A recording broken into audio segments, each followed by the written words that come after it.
ҳифзи муҳити зист яке аз самтҳои муҳими сиёсати имрӯзаи ҳукумату давлати тоҷикистон ба шумор меравад. татбиқи ин сиёсат ва ҳадафҳои беҳдошти муҳити экологӣ дар мамлакат ба зиммаи Кумитаи ҳифзи муҳити зисти назди ҳукумати ҷумҳурии Тоҷикистон аст. дар ин росто барои коҳиш додани вайроншавии муҳити экологӣ, пешгирии ҳолатҳои гуногуни таъсиррасон ба вазъи муҳити зист, баланд бардоштани маърифати экологии аҳолӣ, ин сохтор дар ҳамҷоягӣ бо дигар ниҳодҳои ҳуқуқию қудратӣ, иттилоотӣ ва фарҳангӣ тадбирҳои мушаххас меандешад. дар ин росто барои коҳиш додани вайроншавии муҳити экологӣ,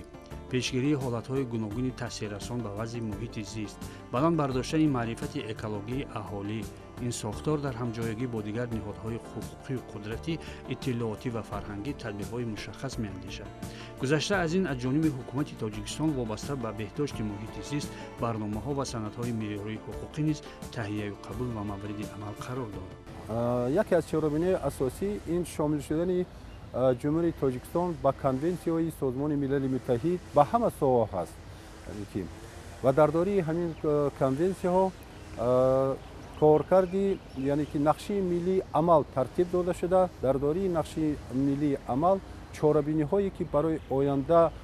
коркарди ҳамин масъалаҳо ва паст кардани таъсири антропогении мардум ва таъсири антропогении корхонаҳо ба муҳити зист ҳаст, ба паст кардани муҳити зист аст, хеле чорабиниҳои хуб пешниҳод карда шудааст. ва ба ғайр аз ин ҳаст барномаҳои давлатии экологии ҷумҳурии Тоҷикистон барои солҳои 2009-2019, барномаи тарбия ва маърифати экологии ҷумҳурии Тоҷикистон барои солҳои 2015-2020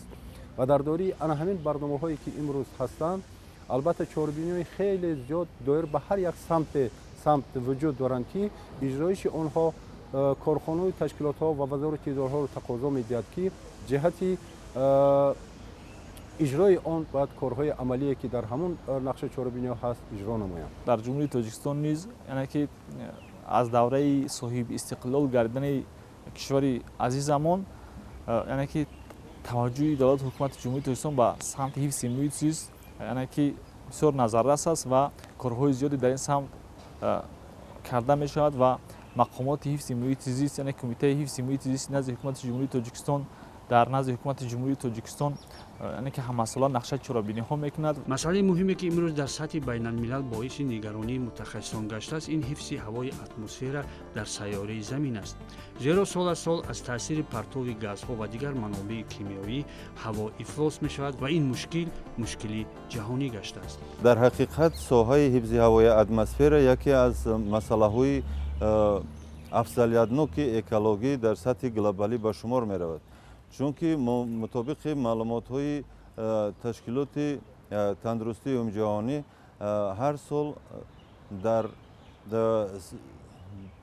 сол дар дунё аз ҳисоби ифлосшавии ҳаво 7 миллион инсон бо марги барвақтӣ аз дунё мегузаранд. яъне ифлосшавии ҳаво чӣ гуфтанӣ? яъне аз ҷониби инсон ба ҳавои атмосфера ворид намудани моддаҳо ва ё энергияҳо ки боиси заҳрнок шудан ва ё ифлос шудани ҳавои атмосфера мегардад ва ба саломатии инсон таҳдид мекунад. гап дар сари ин ки ифлосшавии ҳаво ин на фақат ба саломатии инсон, ҳамчунин метавонад ба гармшавии иқлим мусоидат кунад ва аз нигоҳи дигар ба рушди соҳаи наботот, ҳайвонот, манбаъҳои обӣ ва обшавии пиряхҳо ва дигар самтҳои ҳифзи муҳити зист ҳам таъсири манфӣ расонида метавонад. аз ин лиҳоз ҳифз намудани ҳавои атмосфера яке аз масъалаҳои афзалиятноки ин соҳа ба шумор меравад. ҷумҳурии Тоҷикистон дар радифи дигар кишварҳои минтақа ва ҷаҳон барои ҳифзи муҳити зист ва беҳдошти вазъи экологӣ талош меварзад ва дар ин ҷода тадбирҳои ҷиддӣ ҳам андешида мешаванд. Кумитаи ҳифзи муҳити зисти назди ҳукумати ҷумҳурии Тоҷикистон мақомоти назоратӣ буда сиёсати имрӯзии ҳифзи муҳити зистро ба роҳ мемонад. дар ин маърака албатта гузарондани чораҳои назоратӣ, гузарондани санҷишҳои назоратӣ ва муайян намудани ҳолати муҳити зисти имрӯза ки барои оянда чорабиниҳо барои беҳтар кардани муҳити зист яке аз вазифаҳои асосӣ ба шумор меравад. Имсол низ бо фармоиши раиси кумитаи ҳифзи муҳити зисти назди ҳукумати ҷумҳурии тоҷикистон аз 13 майи соли 2019 таҳти рақами 39 нақшаи чорабиниҳо таҳия гардидааст ва дар доираи ҳамин нақшаи чорабиниҳо корҳои фаҳмондадиҳӣ яъне ки байни мардум гузаронида мешавад дар ҷойҳо масалан дар шаҳру ноҳияҳо шиҳору овезаҳо бахшида ба муҳити зист яъне ки насб карда мешавад ки мардум аз яъне ки аҳолӣ яъне ки ин ҳам барои баланд гардидани сатҳи дониш ва маърифати экологии табақаҳои гуногуни ҷомеа яъне ки мусоидат мекунад. ҳарчанд дар ҷумҳурии тоҷикистон дар қиёс бо кишварҳои минтақа муҳити зист ё худ ҳолати экологӣ вазъияти беҳтаре дорад, аммо осебпазир боқӣ мемонад, зеро ҳодисаҳои гуногуни табиӣ ва ё ивазшавии тағйирёбии боду ҳаво дар ин ё он минтақаи кишварҳои ҳамсоя ба вазъи экологии тоҷикистон низ таъсир мерасонад. ҷумҳурии тоҷикистон ҳам имрӯз гарчанде ки партово ба ҳавои атмосфера надошта бошад, аммо ҳамчун минтақаи осебпазир дар ин самт дониста мешавад. чунки таъсирҳое ки аз дигар давлатҳо ба муҳити мо ба ҳудуди ҳавзаи ҳавоии ҷумҳурии тоҷикистон ворид мешавад, ин метавонад дар обшавии пиряхҳо саҳми бузург гузошта истодааст. имрӯз дар тӯли қариб 30 сол мо 1000 пиряхи худро аз даст додем ки яке аз манбаи таъминкунии оби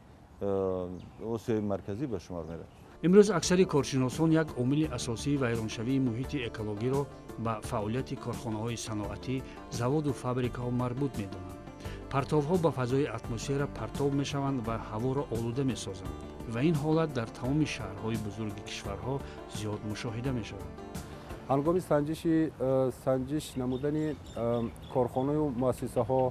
ва дидани ҳолатҳои он ба хулосае меоям ки дар ин корхонаҳо барои беҳтар кардани сатҳи муҳити зист чӣ чораҳо андешида шавад ва ҳамин чораҳо ҷамъбаст ва муҳокима намуда барои беҳтар кардани он албатта кору фаъолиятҳои хуб менамояд. тибқи тадқиқотҳои олимон соҳаи атмосфера аз самтҳои асосие ки таъсири антропогенӣ ба ҳавои атмосфера расонда мешавад, ин соҳаҳои энергетика, саноат, нақлиёт ва кишоварзӣ маҳсуб мешавад, ки дар натиҷаи рушд додани ин соҳаҳо метавонад ба ҳавои атмосфера моддаҳои ифлоскунанда ва моддаҳои зарарнок зиёд расонида шавад. аз ин лиҳоз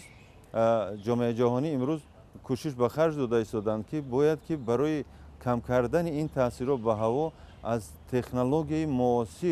муосири кампартов бояд истифода бурда шавад. бо назардошти ин ҳолат ва барои ба танзим даровардани фаъолияти корхонаҳои саноатӣ мутахассисон чандин намунаҳои иваз кардани дастгоҳҳо, коркарди молу маҳсулот ва дигар самтҳои истеҳсолотро ки зарарашон ба муҳити экологӣ камтар аст пешниҳод мекунанд. дар якҷоягӣ постсохторҳои худ дар соли равон зиёда аз 97 санҷишҳо гузаронда шуданд ки аз он мувофиқи он санҷишҳое ки ба сохтор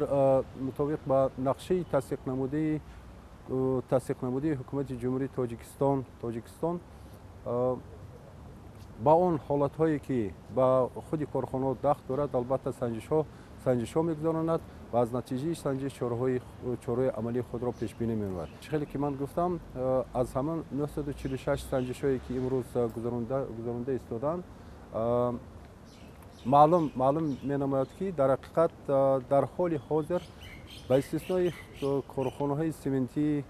ёқут ва корхонаҳои сементӣ шаҳри душанбе ки партовиши партовҳоро ба ҳавои атмосфера ва бисёртар мепартоянд, нисбати онҳо чораҳои зарурӣ андешида ҳисоби зарар ва дигар корҳое ки барои беҳдошти муҳити зист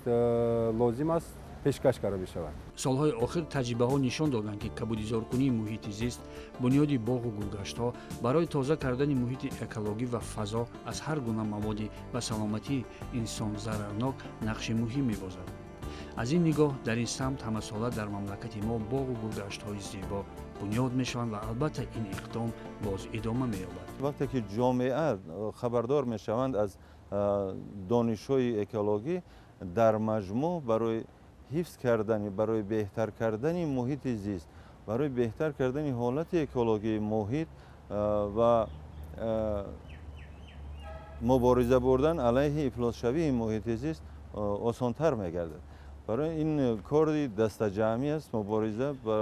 برای بهتر کردن حفظ محیط زیست. این کار دست جمعی است و در مجموع این مسئله حل خود را یافتن می‌تواند. البته هر یک تحلیل و هر یک سنجش نتیجه خود را دارد، چون که سنجش گذارنده می شود و در نتیجه سنجش تحلیل گذارنده می شود و در نتیجه تحلیل چاره‌های بهداشت پیش بینی کرده می شود. و امروز علاقه اون نتیجه های تحلیلی که ما پیشنهاد کردیم از طرف کارخانه ها دایر به عوض کردن مواد سوزشواری که با همون کارخانه ها ضروریت نداشت اونها رو عوض کرده با مواد سوزشواری دیگرتر گذاشتن که حالت پرتوها و دود همون کارخانه ها رو خیلی کم میکند. این یکی از مسائل اساسی. دوم مسئله اساسی این شناندن نهال و بطه و گذارهایی که اطراف کارخانه را همچنین محافظت از هوای تازه و دیگر چیزها بهتر میکند. و دیگر چاره‌بینی ها هستند که البته عوض کردن فیلترها، عوض کردن دیگر منبع‌هایی که پرتوها رو کم میکنند، آنها با همون کارخانه علاقه روانه کرده میشد و نسبت همون کارخانه علاقه چاره‌های ضروری خود را اندیشه ایستاده است. چند ده سال است که متخصصان انسانیت را یک عامل موجودیت و زندگی و فعالیت خود خیلی زیاد از منبع‌های طبیعی زیاد و بی‌محدود استفاده میبرد و خیلی کم در عوض این همه نعمت‌ها کاری ثوابی یا تدبیر جدی میاندیشد. از زمانی که رشد صنعت و تکنولوژی انسان اندستریالی ترقی کردن گرفت، به واسطه تاثیر انسانیت با محیط زیست زیاد گردید و این باعث گردید که در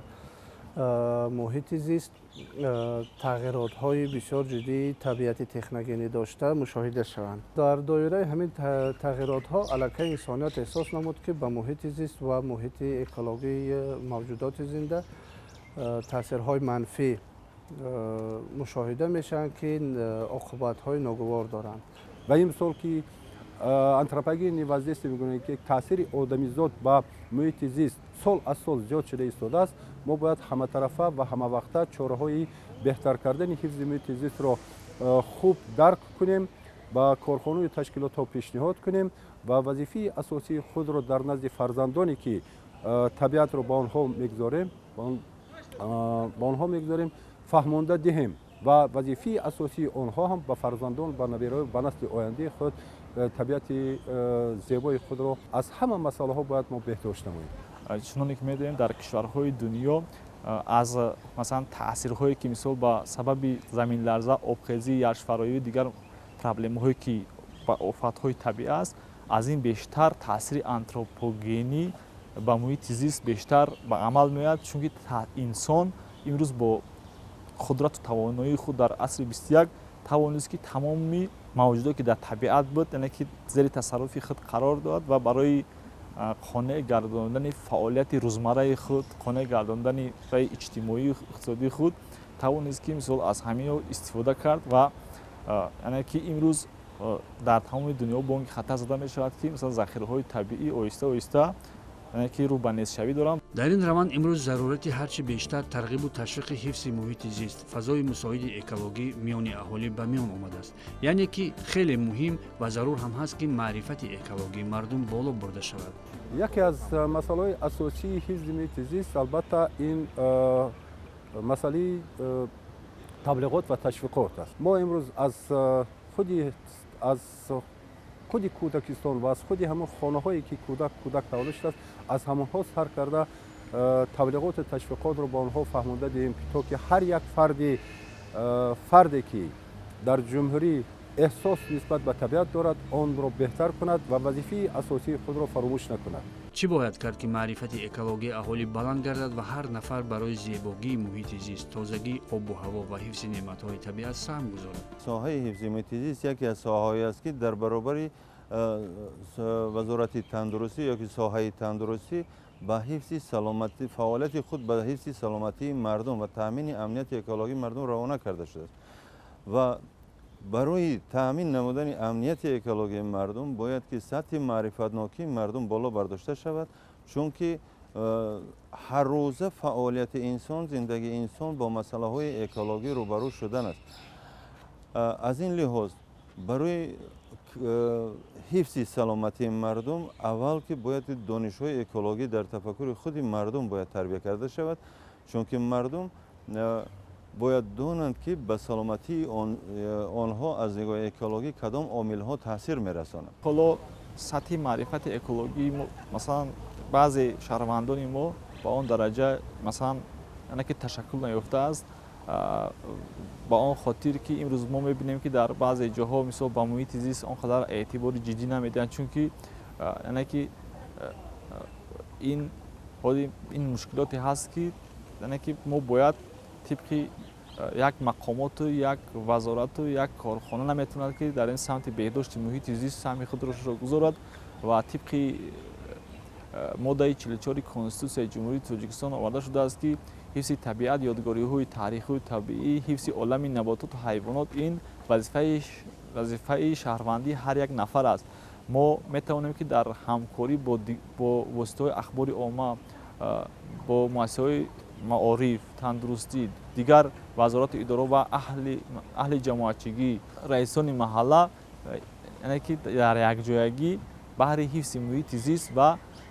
ободу зебо гардонидани муҳити зист саҳми арзандаи худро гузорем. мусаллам аст ки имрӯз аз ҳодисаҳои табиӣ низ муҳити зист ва фазои экологӣ тағйир меёбад. ба миён омадани хуруҷи вулканҳо, обхезиҳо, резиши барфу боронҳои ғайримавсимӣ, тунбоду тӯфонҳои шадид ва заминларзаҳо ба низоми муқаррарии фазои атмосфера ва муҳити зист албатта таъсири манфии худро мерасонанд. проблемае ки имрӯз дар ҷомеаи ҷаҳониро ба ташвиш овардааст, ин гармшавии глобалии иқлим дар самти ҳифз ва истифодабарии захираҳои об мебошад ки имрӯзҳо дар асоси конвенсияҳо, чорабиниҳои байналмилалӣ ва созишномаҳою дигар санадҳои меъёрии соҳавӣ ин проблемаҳо танзим карда мешаванд.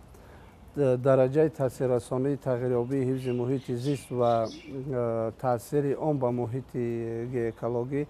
ин пеш аз ҳама инъикос мегардад дар захираҳои обӣ. Захираҳои обӣ ки асоси рушди тамоми соҳаи дигари муҳити зист мебошанд,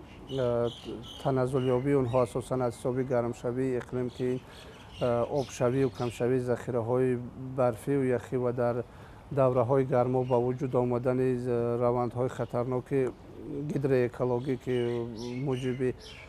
пайдоиши масалан равандҳо, ҷараёнҳои селию равандҳои обхезӣ мешаванд, таъсири манфии онҳо ба муҳити зист мерасад. масъалаи дигаре ки чанд даҳсола маҳз бо ташаббуси ҷумҳурии Тоҷикистон дар сатҳи байналмилал мавриди таваҷҷӯҳу тадбирҷӯӣ қарор дорад, коҳиш ёфтани оби тоза аст.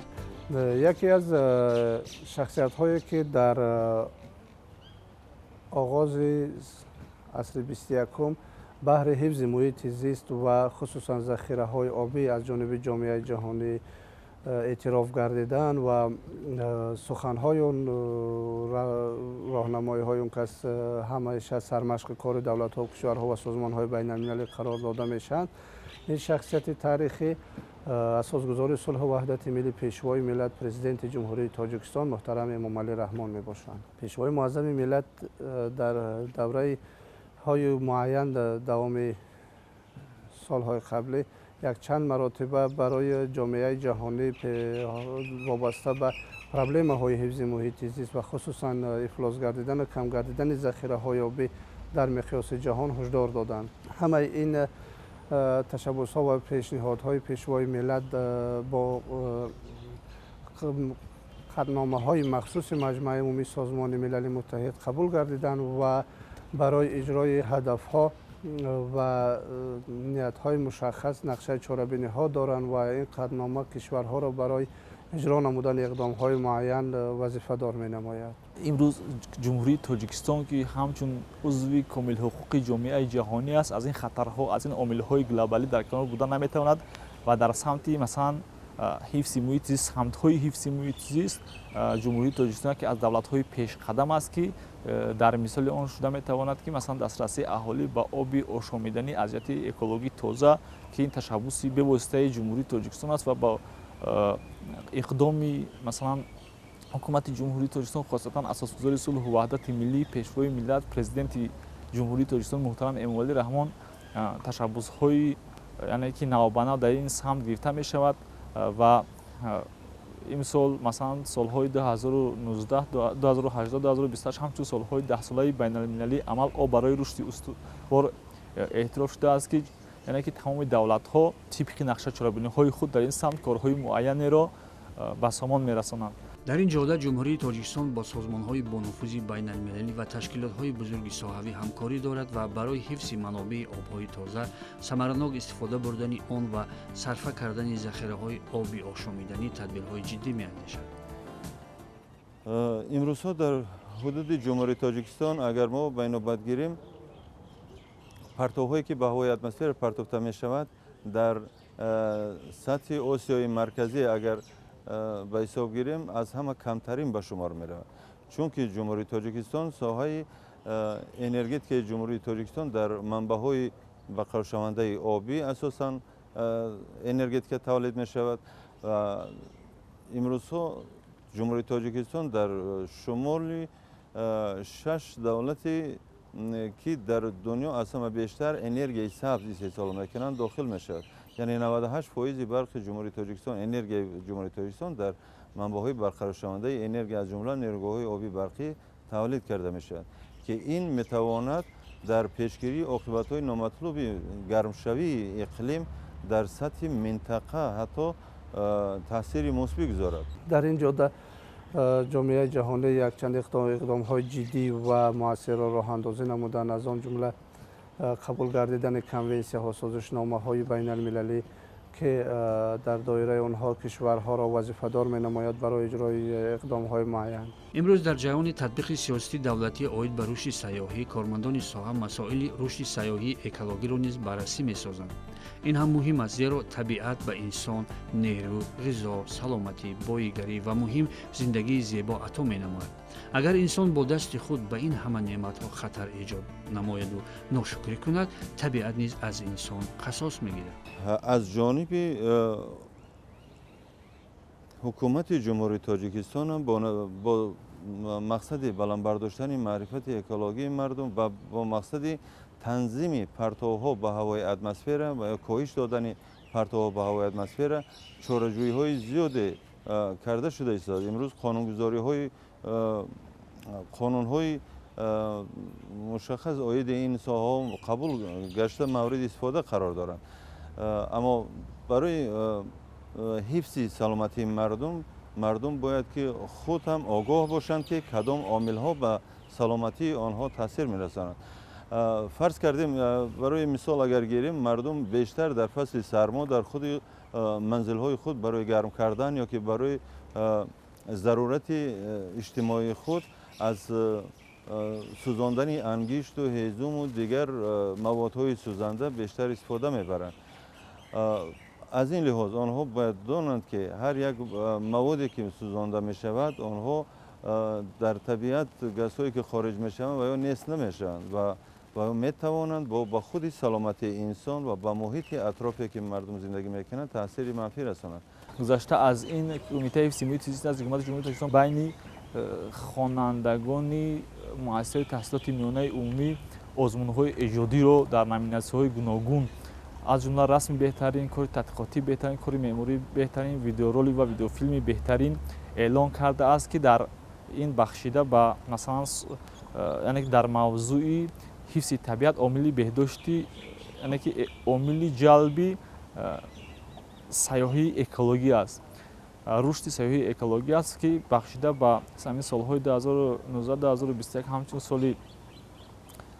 рушди деҳот, сайёҳӣ ва ҳунарҳои мардумӣ эълон карда шудааст. ба ҳамин хотир яъне ки байни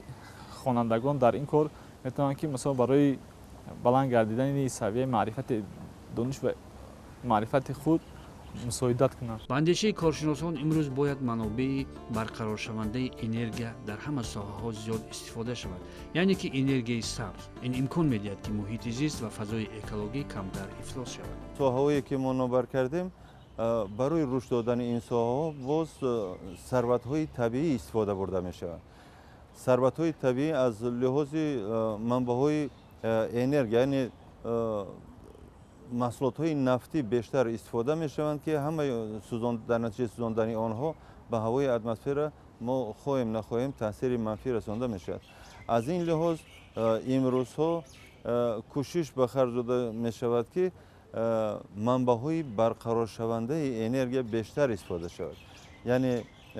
истеҳсоли энергияи сабз дар манбаъҳои барқароршавандаи энергия, истифодаи техникаҳои барқӣ ки бе истифода аз сӯзишворӣ истифода карда мешаванд ва умуман дигар рушди соҳаҳои нақлиёту саноату хоҷаи қишлоқ бо истифода аз технологияи муосир ки ба муҳити зист аз ҷумла ба ҳавои атмосфера кампартов бошанд ва муфид бошанд. имрӯзҳо агар мо бар масъалаҳои ҳифзи муҳити зист дар ҳудуди ҷумҳурии тоҷикистон назар афканем, дар доираи ҳамин чорабиниҳои сатҳи байналмилалӣ аз ҷониби ҳукумати ҷумҳурии тоҷикистон ва кумитаи ҳифзи муҳити зисти назди ҳукумати ҷумҳурии тоҷикистон ҳамчун мақоми ваколатдор дар самти танзими истифода ва ҳифзи захираҳо як қатор корҳои муайян анҷом дода шуданд ки бевосита инҳо дар самти байналмилалӣ барои муаррифӣ намудани ҷумҳурии тоҷикистон ва дар сатҳи миллӣ барои ҳифз намудани манбаъҳои обӣ аз ифлосшавиҳои техногению табиӣ бисёр нақшу муассир доранд. ноҷории муҳити экологӣ, ифлосшавии ҳаво пеш аз ҳама ба саломатии инсон таъсири бад хоҳад расонд. аз ҷониби дигар ин ҳолат ба тағйирёбии боду ҳаво, зиёд рух додани ҳодисаҳои табиӣ ва дигаршавии иқлими сайёра оварда мерасонад. пас имрӯз муҳим аст ки инсоният дар раванди пешрафти илму технологияи муосир, рушди саноат, истеҳсолот ва дигар ҷанбаҳои зиндагӣ бо истифода ва фарҳанги баланди экологӣ ба табиат, неъматҳои он, боду ҳаво, муҳити зисти худ эҳтиром гузорад ва онҳоро ҳамеша ҳифз намояд.